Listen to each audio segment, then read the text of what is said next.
Today's guest is a fan favorite, and that is Mr. Cullen Roche.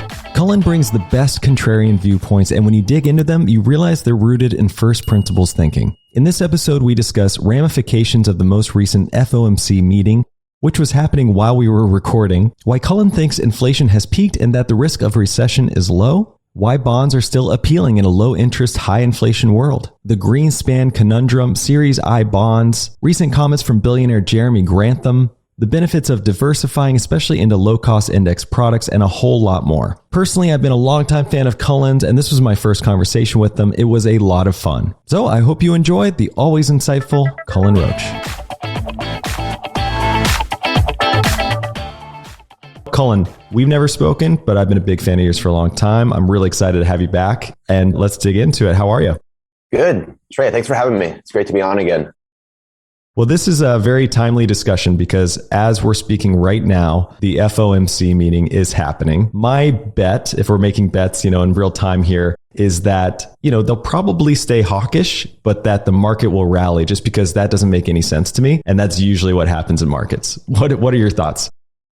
Yeah, so this is good. We got 14 minutes until the real-time decision. So we'll be live when this actually goes on. But if you look at like Fed fund futures are saying there's going to be no change today, that they're probably going to hike 4 times this year. And that'll be the May, June, and maybe like August, November timeframe. So my guess is that they're not going to raise rates today, but that if they do something that's more aggressive, it'll be on the balance sheet side. I think they're just going to continue to taper. So they're going to let the balance sheet continue to run off and not reinvest, not do anything too shocking. I think the Fed they've been so measured and patient up to this point that I think we're finally starting to see some signs that inflation might actually be peaking and starting to roll over going into summer and the end of the year. So I think they're still data dependent. I think they're still going to wait. They've waited this long. They're not going to like shock the market and do like a 50 bip or 100 bip hike, I don't think. So all of this is incremental to begin with and going to have a relatively small impact in the long run. So I don't think they're in a huge rush. So my guess is that they're not going to do anything today. It's going to be kind of status quo. The market's going to be relieved from all of this. And so we can all kind of get on with our lives and stop worrying about what the Fed is doing at this particular, meeting. So. No, that point you just brought up is interesting about inflation peaking. You've talked on our show a little bit about how if you think about the creation of money, it's coming from the fiscal side, meaning we're running that deficit and then the QE happens after the fact, which not a lot of people appreciate. But I'm curious to hear what signs you're seeing. Are you just saying the amount of spending is going down? Are you looking at, the fact that lumber chart has corrected? Are you looking at used cars? I mean, what are the variables going into that opinion about inflation peaking? Yeah, it's a lot of that. So my guess is that the data is going to start, the year-over-year data is going to start to look like the rate of change is probably peaking in Q1, Q2 here. So my guess is that inflation is probably going to remain high well into probably at least May.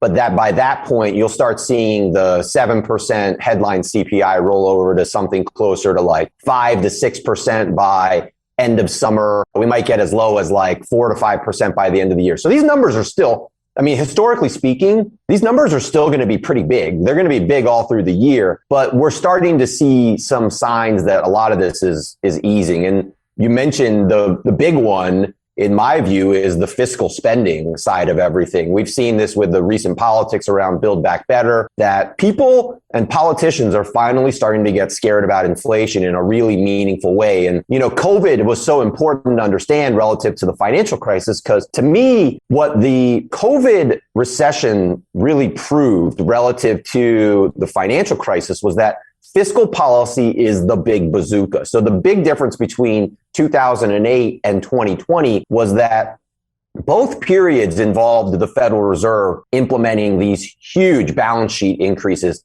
The difference between the two was that the Treasury and the US government spent a ton more money this time around than they did in the financial crisis. And my opinion is that aggregate demand was primarily a result of all of that government spending. So it's not that the Fed balance sheet and their so-called money printing has no impact. It's that the real asset creation is initiated at the treasury level. So the treasury expands their balance sheet. And then what QE does is it creates this portfolio rebalancing effect where the Fed isn't really printing assets in a technical sense. What they're doing is really they're expanding their balance sheet, changing the composition of the private sector's balance sheet. And this has all sorts of other multiplier and knock-on effects. You could argue that like it forces people into other assets, for instance. I mean, there's a multiplier effect through that, for instance. But at a pure balance sheet level, it's the treasury spending that really causes the aggregate balance sheet expansion. And that is why we saw such a difference in the rate of change of inflation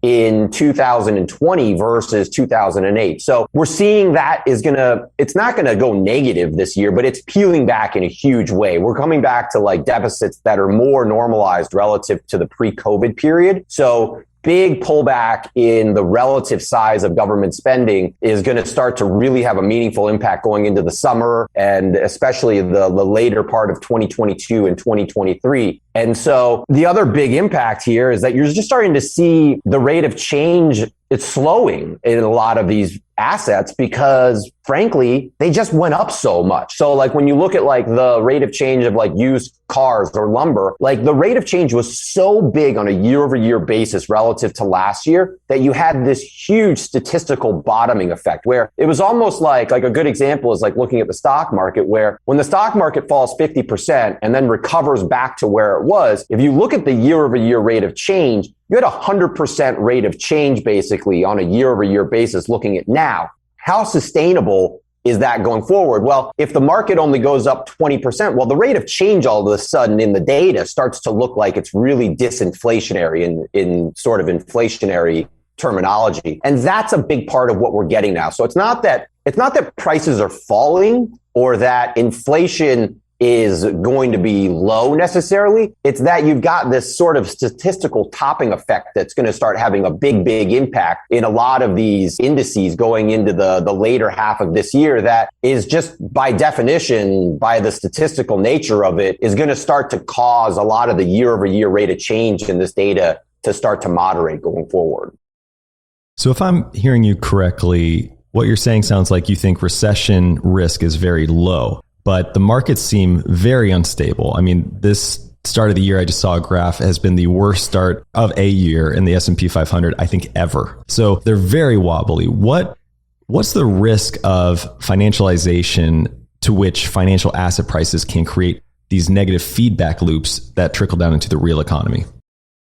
This is a super interesting topic to me, especially now as the economy has transitioned over especially the last 30, 40 years, and financial markets have become much more democratized, much more accessible, a much bigger part of our everyday lives. Financial assets and asset prices have become much more important to the way everyone consumes and invests and, lives their lives. And so, this isn't the old days where it was like the U.S. economy used to basically just be a bunch of railroads, basically. And when the railroad companies, spent too much or whatever, or didn't spend enough, you had booms and busts. And today it's so weird because looking at the NASDAQ bubble, you could basically argue that the NASDAQ bubble and the ensuing recession that occurred was to a large degree sort of a venture capital recession. It was a corporate-based recession that resulted from essentially too much funding going into bad entities that resulted in a big asset price bubble. And when the air came out of that bubble, it filtered through the economy in a big way that caused a recession in a broader sense across everybody's balance sheets. And so financial crisis was more of a real economy recession that turned into a financial crisis because of the way that the housing market imploded.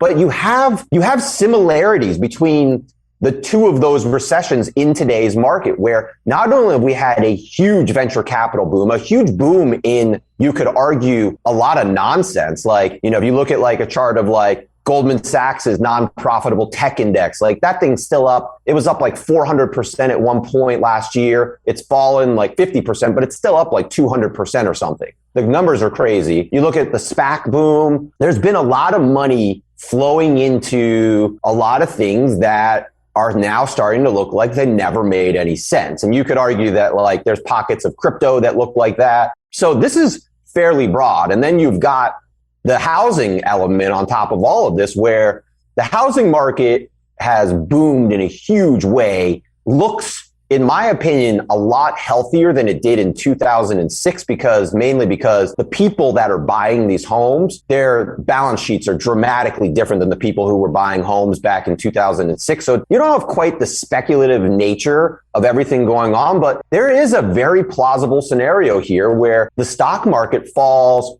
25%, house prices fall 5 to 10%, and you get a statistical recession because people stop spending, in essence, because they got essentially balance sheets that were overinflated from a lot of what happened in COVID, and you just get some give back. So, what's the probability of a recession right now? It looks pretty low. I mean, frankly, because the economy it still looks really good in general, but you could get a situation where you have this weird sort of feedback loop where the stock market falls a lot, in part because sometimes it just goes up a lot. So the stock market, I always tell people, the stock market needs to go down in the short run sometimes so that it can go up in the long run. The weird part about that is sometimes people overreact to the stock market going down. So it's not implausible, in my view, to see a scenario in 2022 or 2023 where you've got asset prices falling significantly, creating this feedback loop where consumers are kind of pulling back. And then you have the risk of, what's happening in 3 minutes with the Fed, where maybe they do make a policy mistake. Maybe the Fed does shock everybody. Maybe they do boost rates to the point where they raise rates to, 2, 3, 4%, invert the yield curve. And inverted yield curves pretty much always cause these sorts of financialized economies to start getting wobbly. And so, it's not that you've got no recession risk here. It's that you've got a recipe for a lot of things that could transpire that could result in a recession. So I wouldn't say the risk of recession here is zero. In fact, I would say that the boom in asset prices, to me, maybe doesn't cause recession worry, but it certainly causes portfolio worry for me. Now, touching on real estate there, for example, it's especially interesting. You and I both live in California, where we've seen this unbelievable increase that certainly doesn't seem sustainable. But to your point about folks' balance sheets being better off than they've almost ever been, what do you attribute that to? Is it the fact that no one's been traveling and their income's been going to pay down debt? Is it the fact that, the lumber cost did shoot up and to build a home becomes really expensive and there's just less inventory? Another way to reframe the question is when I was talking to Kyle Bass, he mentioned that the house price to income ratio right now is only about 5.4, whereas in 2008, I forget the exact number, but it was much, much higher. Meaning as high as these prices have gone, they're still looking really good on paper as far as, the people who are buying them and their credit ratings, et cetera. So what is the main driver? Was it all the stimulus that went into the economy a couple of years ago? Yeah, you could argue that a lot of it was the government spent a ton of money. So it's, the government's balance sheet is such a weird thing because the government in aggregate, we all technically do owe, we're all liable for the government's spending in the long run. We pay for it in real terms. We pay for it in inflation in essence. So those liabilities may not be, Trey and Cullen's technical liabilities, but that we end up being liable for them in other ways. But from a pure balance sheet perspective, when the government sends out truckloads of money, our balance sheet, private sector's balance sheet looks better. So a lot of it is that, a function of, corporate profits increase as a result of government spending if households don't save it. So a lot of it just flowed straight to corporations as a result of the government's deficit. And that resulted in the logical increase in asset prices that we've seen across like the equity markets. And so you've had a big boom in the equity side of portfolios in large part because the government had this humongous package that they unfurled to combat COVID. So combine that with low interest rates and you have a scenario where, on paper, the assets look a lot more valuable than the liabilities now. So people look really good in terms of net worth calculations right now, and combine that with low interest rates and the ability to borrow. Yeah, it doesn't surprise me that we're in this sort of scenario. But again, kind of going back to our previous point, how fragile is all of this? How sustainable is everything that has been going on? That to me is a much murkier answer. Well, I think we're seeing how fragile it is because even the Fed talking about needing to discuss raising rates has tanked the market, especially in big tech and other industries. So it brings to mind this quote from Jeremy Grantham that just came out. And he's obviously a big bear very often, but he's been right, albeit early, very often. And, he's saying that we are in the fourth Superbubble of the last century. And we're basically approaching the end of this extravagant pricing in housing, in equities and bonds, and commodities. I mean, we are in the everything bubble, and he's calling it a super bubble that is at its peak or near its peak. So as a pragmatist, which I know you are, do you buy into this idea of these super bubbles? And what would you take away from Jeremy's quote? Yeah. So by the way, the Fed kept rates unchanged. You heard it here. Nothing super shocking. I don't know how the markets are responding in real time, but I'm sure they'll do.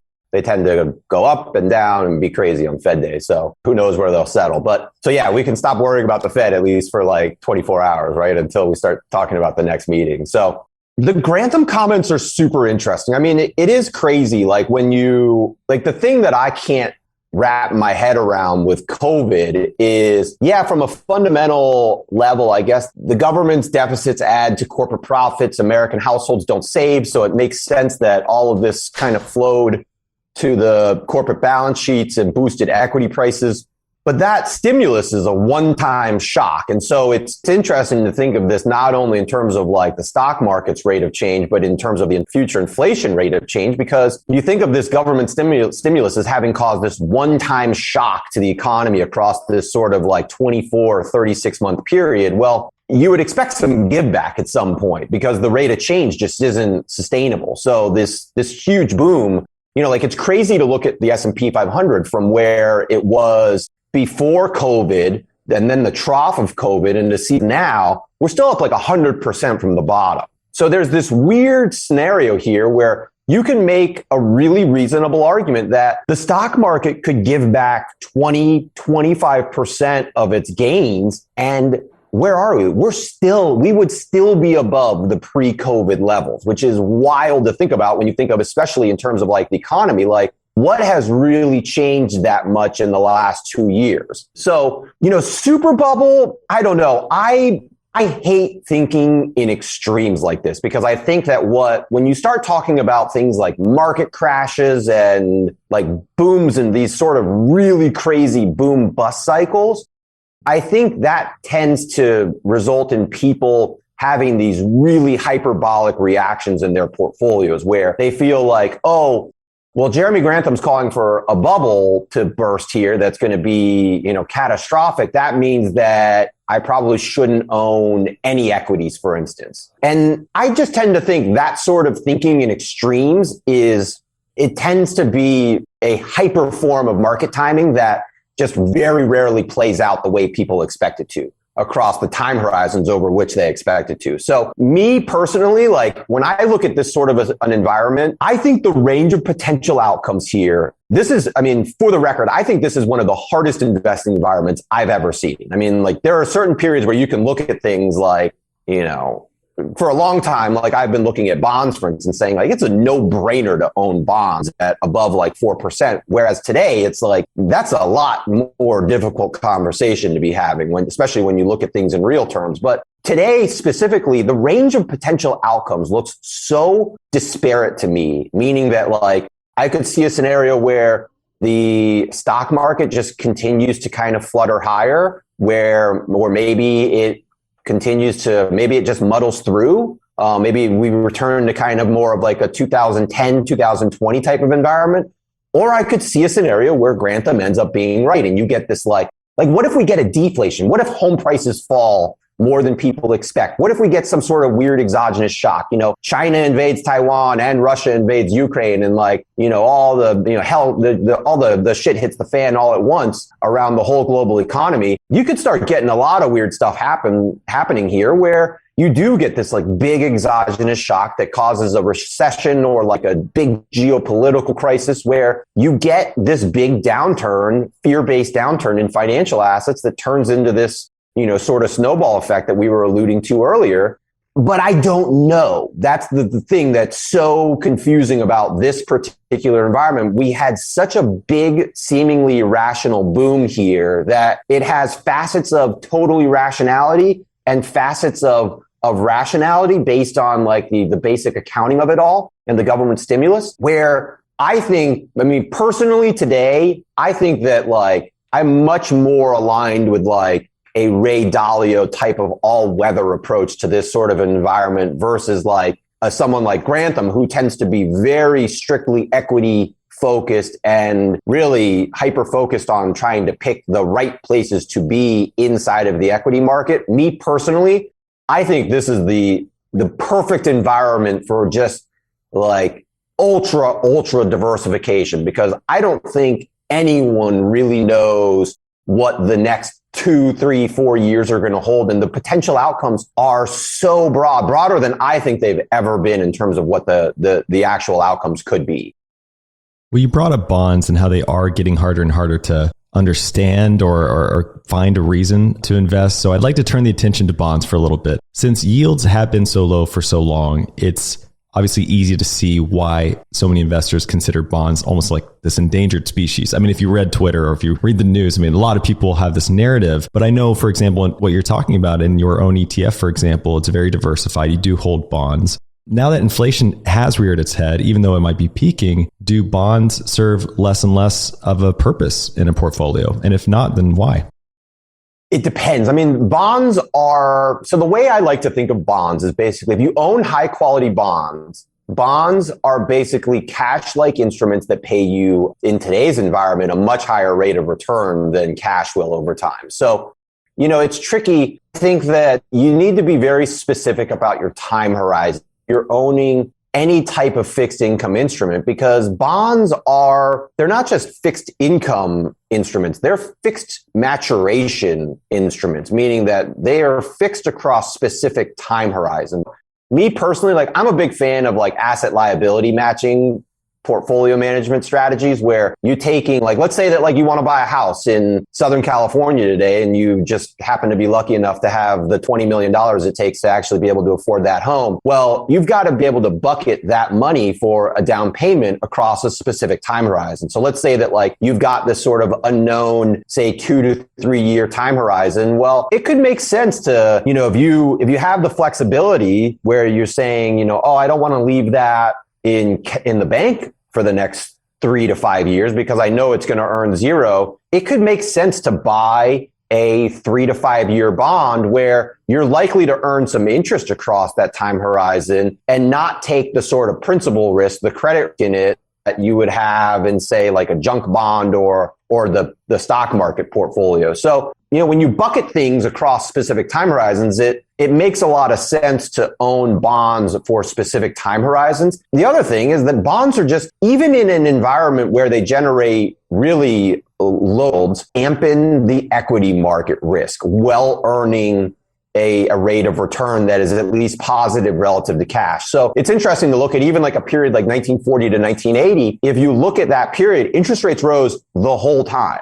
So people have this misconception that even if interest rates rise, that means that bonds have to lose money. And in fact, a 10-year treasury bond, if you owned a constant 10-year treasury ETF, for instance, from 1940 to 1980, you just clipped like a 2.5% coupon the whole time. So, and in a balanced portfolio, it dampened the equity market volatility in that portfolio by 50%. So you earned a lower rate of return, but you beat the pants off of cash and you dampened your equity market volatility inside that portfolio. So if you're somebody that wanted a diversified portfolio, you still wanted to earn, you know, even as measly as 2.5% is, it was better than zero. So, and it certainly was better than exposing yourself to the hyper volatility of like the 1970s, for instance, and all the behavioral biases that potentially come with that. So the answer is it depends. But in my view, bonds aren't dead. Bonds will never be dead because there'll always be demand from people who want to earn a nominal return that's superior to cash. And yeah, it's true.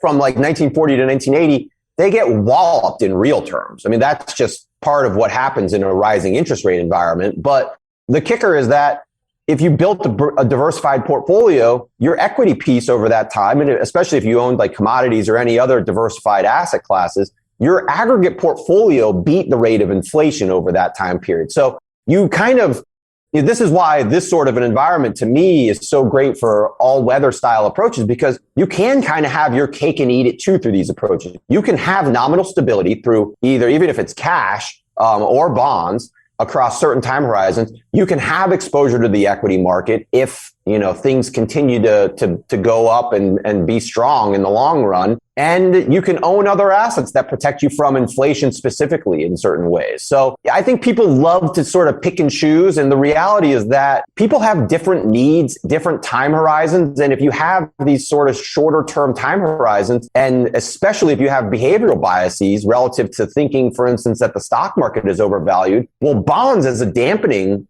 asset class in that portfolio make a ton of sense just because they're less volatile relative to the stock market.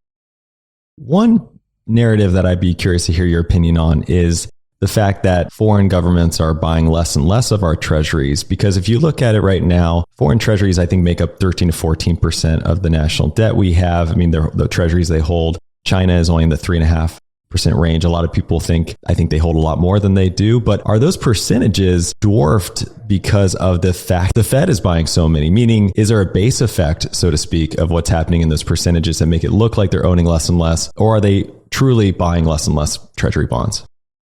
They are buying less in a relative sense. I'm not sure how much it really matters in the long run. So people like to think of bonds, government bonds, especially as having some degree of credit risk. And a lot of people think that like the US government's going to somehow go bankrupt, even though it can literally print US dollars. The default risk on US government bonds is zero. It's just the example that I like to use, though, to understand this is that imagine if the Treasury just financed all of their spending by literally printing actual physical dollars or sending people actual deposits. Like say the Federal Reserve, say the bond market wasn't involved in any of this and that the Federal Reserve couldn't even do QE because if the Treasury just issued dollars straight up from the beginning, issued deposits straight into people's bank accounts, well, there would be no QE to do. So it's interesting to think like if the Fed did that, would people have the same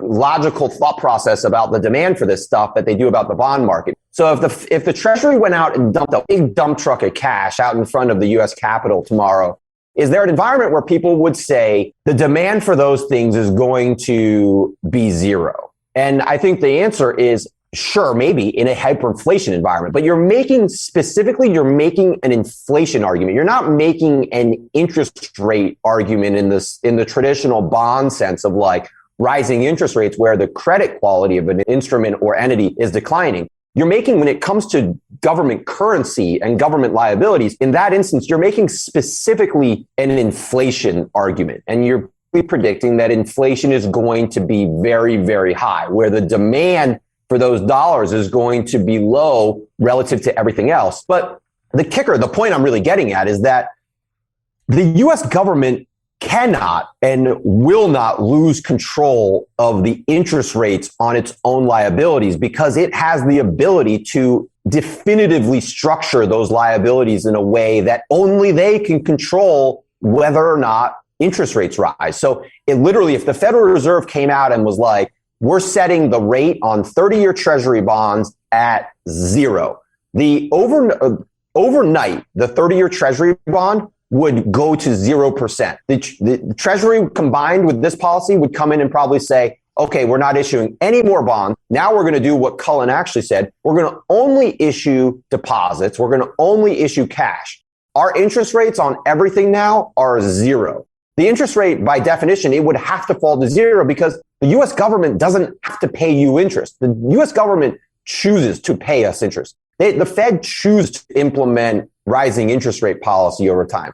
There's no like market force that says like they have to do this. You can make arguments that if the rate of inflation is very high that they should, but even with double-digit inflation, Paul Volcker didn't have to raise interest rates in that environment. So there's a lot of, I think, nuance in understanding the specifics of government finance that a lot of people relate to like a household that at a basic level, when you're the dominant liability issuing entity in the entire global economy, it's different. You literally have an exorbitant privilege. They do have that ability, as you put it, but you've also mentioned that they're kind of like a a guy walking a dog, right? Where they can control how they rein the dog in, and oftentimes they overshoot it. So what is the risk involved of them mismanaging their ability to do what you say? What's the risk of the government making bad decisions? Really high? Maybe not a fair argument. You can make an argument that like now, for instance, with the rate of inflation where it is, that you could argue that the second and third stimulus packages coming out of COVID were big mistakes. And you've seen it, across history with the Fed and rate hikes, that the Fed tends to overshoot. They tend to be chasing their own tail to some degree. And I've been writing a lot about the Greenspan Conundrum. So for people who aren't aware, the Greenspan Conundrum was the period of basically like 2003 coming out of the tech bust to 2007 or so, when the Fed went on this really epic rate hiking cycle. I can't remember where they bottomed, something like 1%. They rose all the way to like 5%. And what was really interesting about that environment was that the long end of the curve barely budged this whole time. Hey everybody, it's Trey Lockerbie from the We Study Billionaires podcast, here to tell you about Titan. If you're ready to invest but not really sure where to start, Titan takes all the guesswork out of investing by actively managing your money for you. With Titan, you can ride shotgun along with a team of dedicated, experienced analysts as they allocate your money for you and let you in along the way. Titan is the first investment platform for everyday investors that want their money actively managed by a team of experts. They offer 3 equity portfolios and America's first actively managed crypto portfolio. Since launching each portfolio, Titan has outperformed the benchmark in 3 of 4 portfolios on an after-fees basis. They aim to grow your investments 15% annually, which would imply that you're doubling your wealth every 5 years net of fees. You'll even see exactly how your money is managed through video, audio, and written updates on their mobile app. Join the smarter way to invest with Titan. All it takes is $100 to get started. Right now, if you use my URL linked in the description below, titan.com/TIP, you'll get your first 3 months of investment management for 0 fees. That's titan.com/TIP for 0 fees. So what the Fed expects is that, like in an environment like right now, the Fed would like for rate hikes to filter through the whole credit structure. They would like to see the demand for 30-year treasury bonds, for instance, fall, and that people will go out and start borrowing and using all this money to do other things. And what's weird is that in these sorts of environments, the curve doesn't move at all. So the Fed raises rates a lot and the yield curve actually flattens. And typically when the yield curve flattens or inverts, you start getting some financial instability because it becomes a lot less profitable for financial firms, in essence, to expand their balance sheets. That's the sort of the simple math of it. And this causes some instability, or at least slowdown in the economy, because the nature of the flat or inverted yield curve. And so, I don't know about causality there. Like you can make the argument that like it's not so much causal as much as it's, that the economy is weaker than the Fed actually thinks. And so when they invert the curve, that it's just reflective of the actual weak nature of the underlying economy. But regardless, when you get these environments like the pre-housing bubble period or pre-financial crisis period, or even like right now, like the 30-year treasury is at about 2%. So you can make a really strong argument that if we're in this sort of Greenspan conundrum-like scenario, the Fed really has very, very little wiggle room, where if they don't get long rates to move up, where it doesn't look like long rates are moving much. I mean, the short end has already moved up about 1%. And the long end basically barely budged. So the yield curve has already started to flatten a lot. It hasn't gotten perfectly flat or inverted yet. But I think what the long end is kind of saying is this economy is potentially more fragile than the Fed thinks. And if you overreact about inflation, you could end up with a deflation or a disinflation that is much more alarming than the inflation ever was. So it's a risk for certain. Now, with inflation running hot and unemployment low and all these, the environment we're currently in, and having Powell today say they're not going to do anything, what does that tell you? I mean, what environment will we have to be in for them to be more hawkish than they've been? It'll be interesting. So what's the outlier upside inflation scenario? That's the scenario where, well, what if the wage price spiral theory is is a reality. That would be a scenario where wages continue to just sort of spiral higher because maybe aggregate demand is much, much higher coming out of the stimulus than people even expect now. Or you could have another outlier where like oil prices and commodities continue to just shoot higher. You could have, a lot of this is global in nature. So you could have knock-on effects from that where you get this scenario where inflation is not just 7%, but potentially even higher than that. And this actually does start to look a lot more like the 1970s, maybe. That's not my base case. So I'm definitely going to look like an idiot if inflation is like 7 to 10% by the end of this year, but implausible. Like I was saying before, the range of outcomes in this environment are so broad and so uncertain that, I wouldn't want to own a portfolio where I wasn't at least protected from that scenario. So yeah, it's definitely a big risk. This instrument isn't talked about very often on this show, at least. But what are your thoughts on the Series I bonds that seem to match the CPI number? So right now, there's I bonds that are doing 7.12% yields. What is your opinion on parking your cash into something like that as an inflation hedge? They're great to the extent that they can make a meaningful difference for you. So there's really strict limits on how much you can buy. I think it's something like $10,000 per person or something like that. For a lot of people, I mean, if that's a meaningful part of your portfolio, that is on a risk adjusted basis, getting 7% from what is essentially a credit risk-free instrument is a tremendously good deal. Probably the best deal you're going to find today. I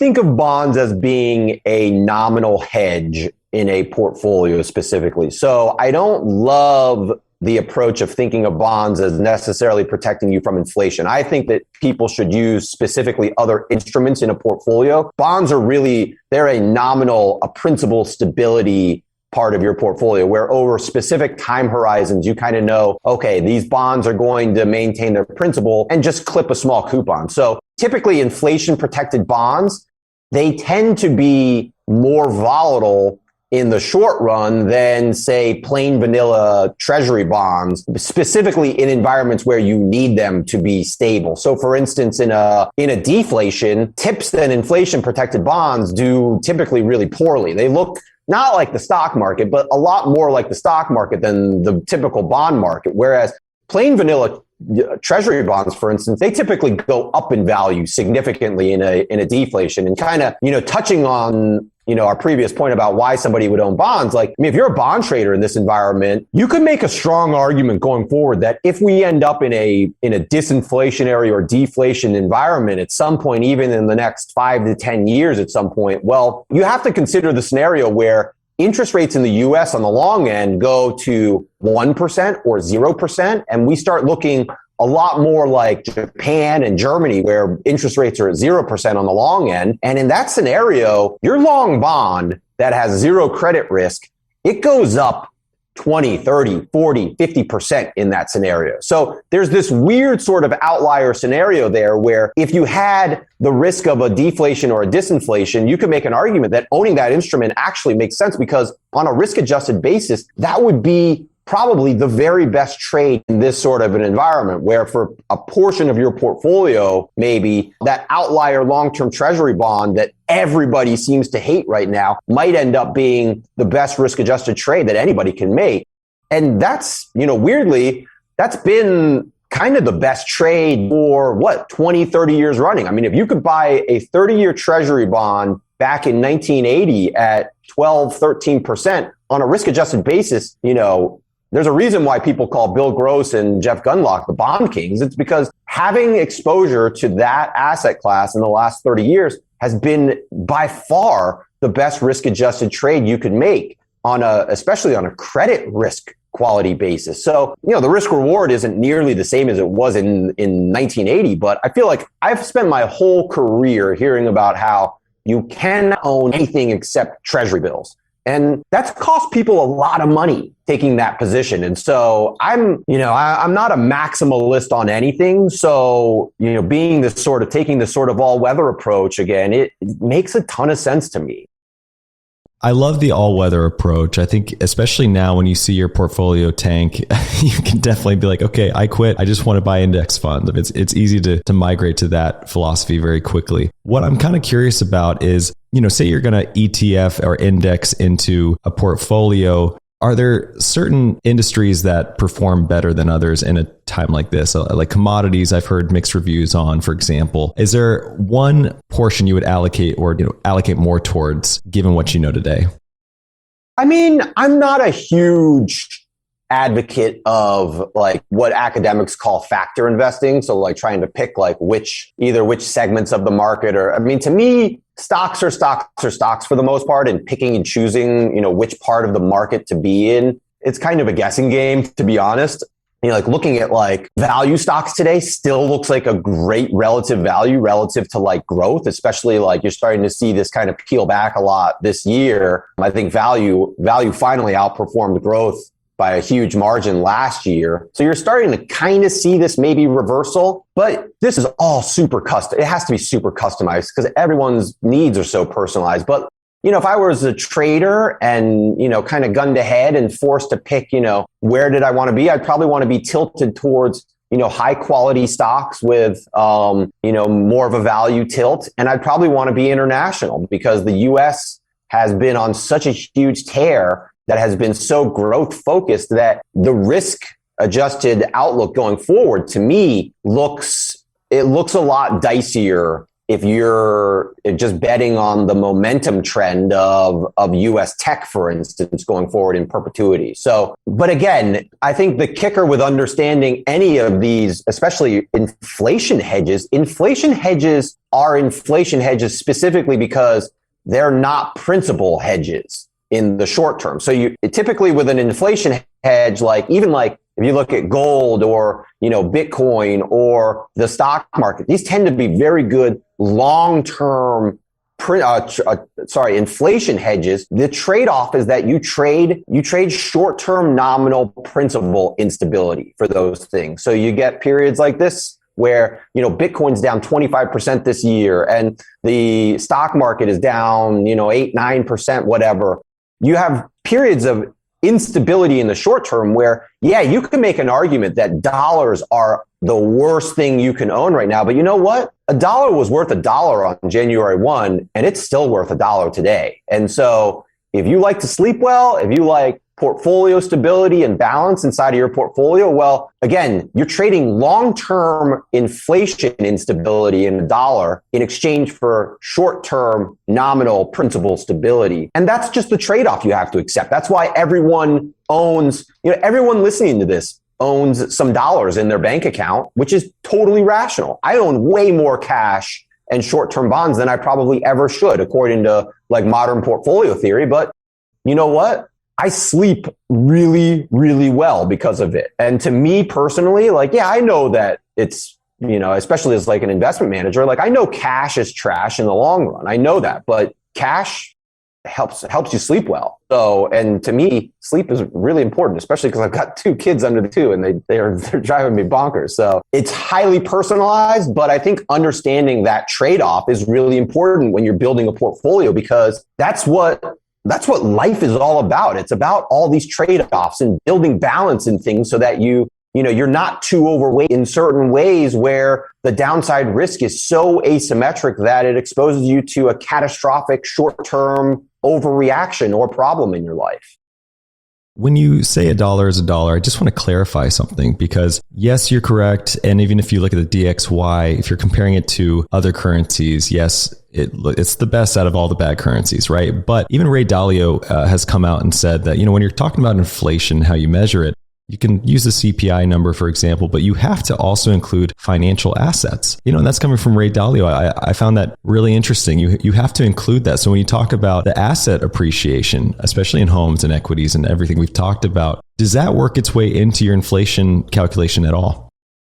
This one's really messy, to be honest. And so this is part of the problem with trying to understand the CPI Inflation indexes are really messy. It's so easy to go in and look at like the Bureau of Labor Statistics methodology for calculating the CPI and just be like, this is terrible. Like the way they do this doesn't make sense. This doesn't reflect my actual rate of inflation. And that's just because building a basket that reflects the average consumer's price inflation is, by definition, it's going to end up being wrong because it doesn't reflect what any of us actually end up buying because we all buy different stuff. And so they're trying to implement an average, and, asset prices are really, really messy inside of all of this because the BLS and really any price index, any consumer price index is trying to measure things that we actually consume. And so, like, for instance, if a hamburger costs $10 today, and it costs $20 tomorrow. Well, if you eat a hamburger, and let's say hamburgers are the only thing that you eat in the world. Well, you eat that hamburger, when you buy the hamburger, initially you've got a $10 asset, but the second you eat it, you've consumed it. And so that thing is gone.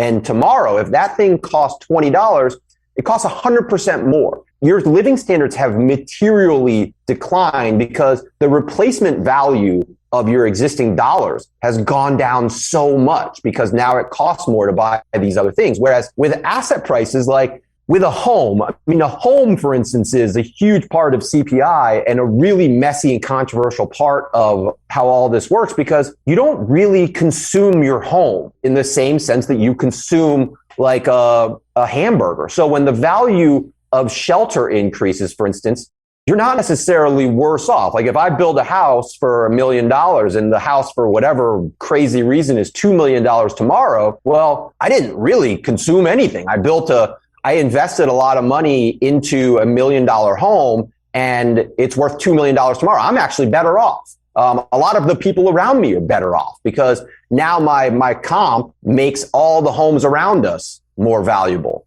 In theory, the whole economy is more valuable because the net worth of all of these homes increasing makes everybody's balance sheet stronger. So it's really tricky. The CPI is specifically trying to quantify things that we consume and need to replace. And asset prices are just really messy because they don't, like a home technically gets replaced and consumed over a really, really long period of time.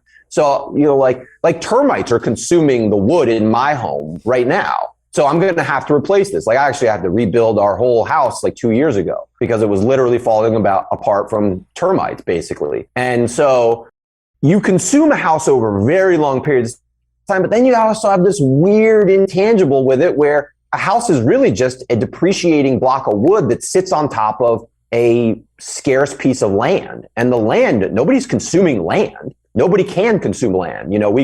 We can build more on top of it, but you can't physically consume it. And so it makes it, I don't love when people talk about asset price inflation because asset price inflation doesn't necessarily make you worse off in the way that consumer price inflation does. When we consume a hamburger and it goes up in price, you're definitively worse off. Whereas when the value of a home goes up and you've got this so-called asset price inflation, well, people aren't necessarily worse off. Some people might be worse off in a relative sense. For instance, if you're a renter who was looking to purchase a home, well, you're definitively worse off. But in aggregate, people aren't necessarily better or worse off because of asset price inflation. And in fact, oftentimes, for instance, when the stock market increases in value, typically, if you're a believer in like the efficient market hypothesis or rational thought processes, then typically in the long run, equity market increases are really good. So asset price inflation is not necessarily indicative of things getting worse. And I think that's the problem that a lot of people have when they talk about asset price inflation is that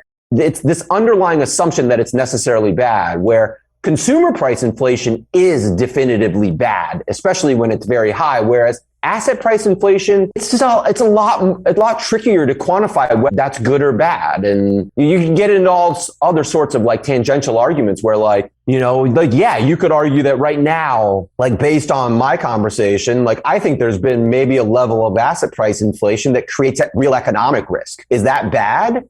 Yeah, it could be in the short term. Will it play out to look rational in the long run? Yeah, home prices in 2006, they look pretty rational right now. But in the short term, I mean, that caused a lot of catastrophic volatility in the economy and the way that that all filtered through. So it's complex, Trey. I don't have like a really, really simple, clean answer for this one.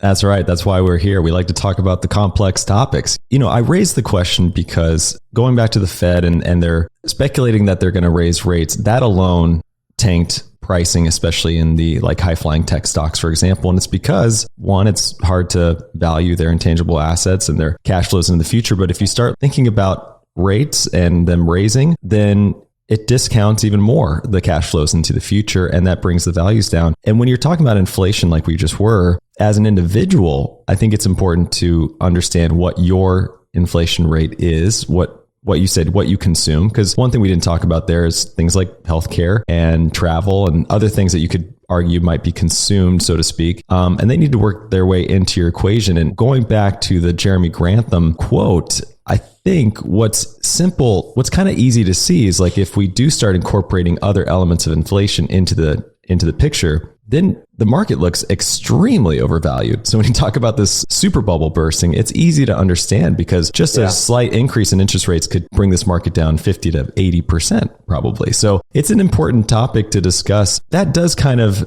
bring up this other idea that I've heard you talk about around mutual funds. And they don't short stocks, right? But they do buy and sell, and they've been net sellers as of late. And do you think there's something there as far as these trillions of dollars that are programmed to buy and continue buying that increases the indexes over time as sort of like a backstop for the economy in some way?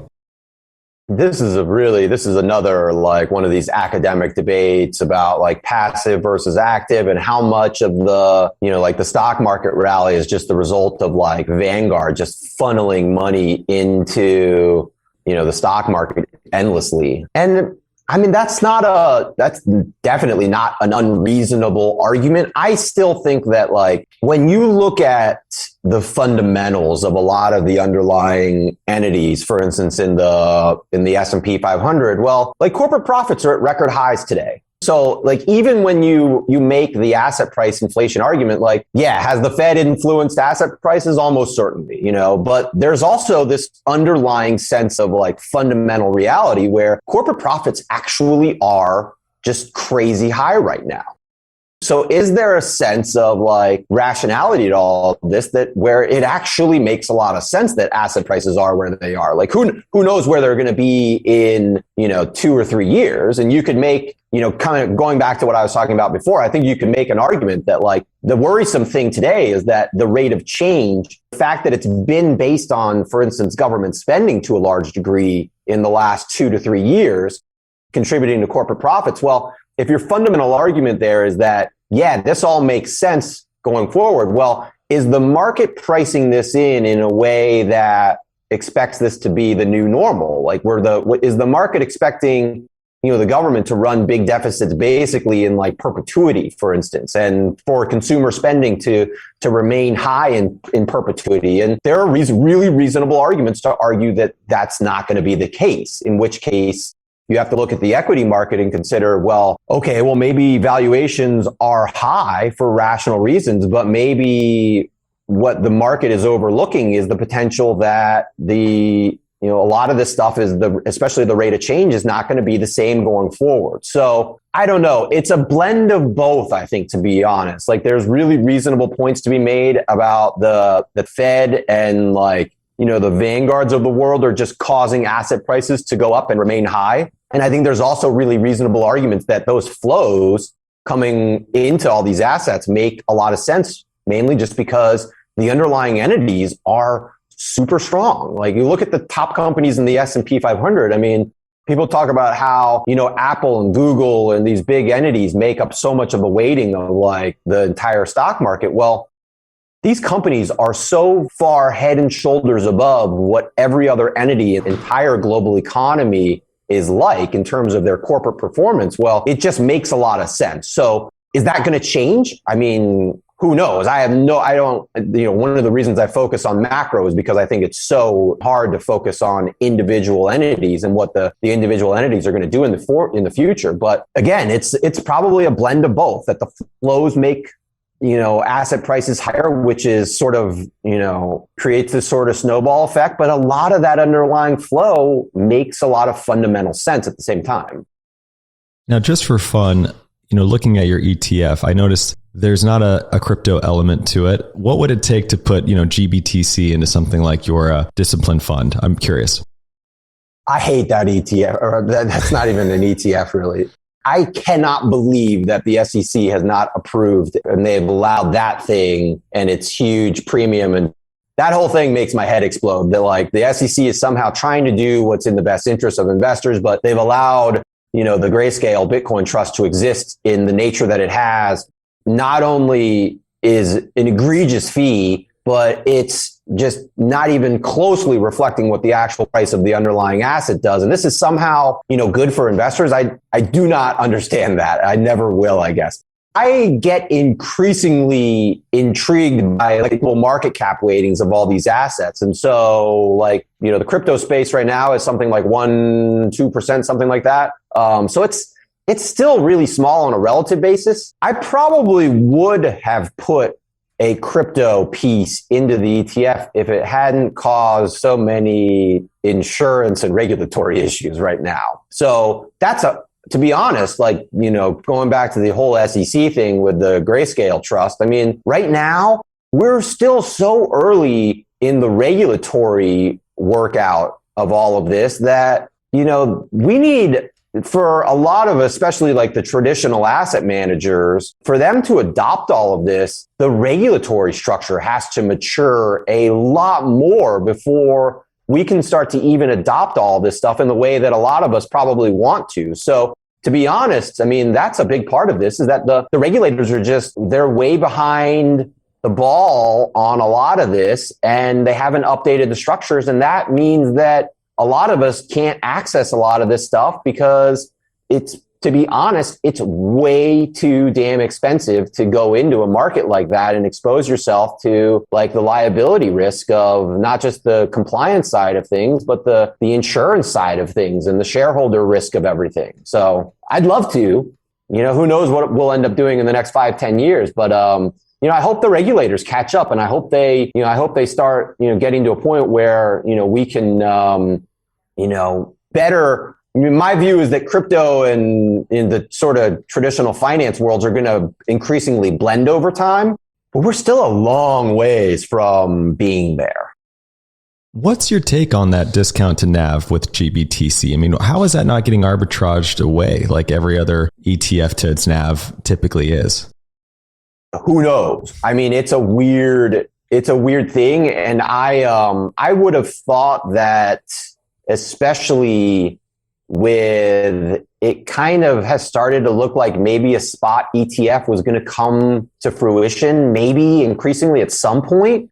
So I would have expected, especially because I think Grayscale, I may not have this right, but I think Grayscale I think they filed for a spot, right? I think so they're going to convert. I mean, obviously, this whole closed-end fund structure is going to get converted into the a new ETF at some point. I don't know. To be honest, I mean, I don't. My guess is it's a regulatory risk, but I don't know the answer to it, to be honest. I don't think anyone does. That's why I was asking you. So Cullen, before I let you go, I definitely want to make sure I give you a handoff to talk about your ETF or where people can find more about you and Pragmatic Capital and all the resources you've shared, because they're amazing. So let them know where they can find you.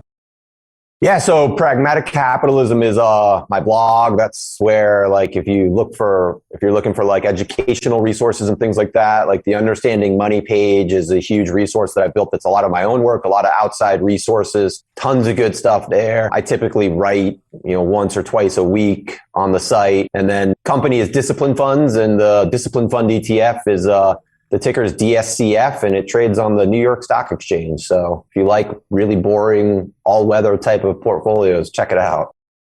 Cullen, you're always a voice of reason. I really appreciate you coming on the show. This was super fun, and this is the first time we got to chat. So thank you for indulging me on some of these, but I just really loved learning and love your pragmatic approach. I really do. So thanks again. Yeah. It's always a great time.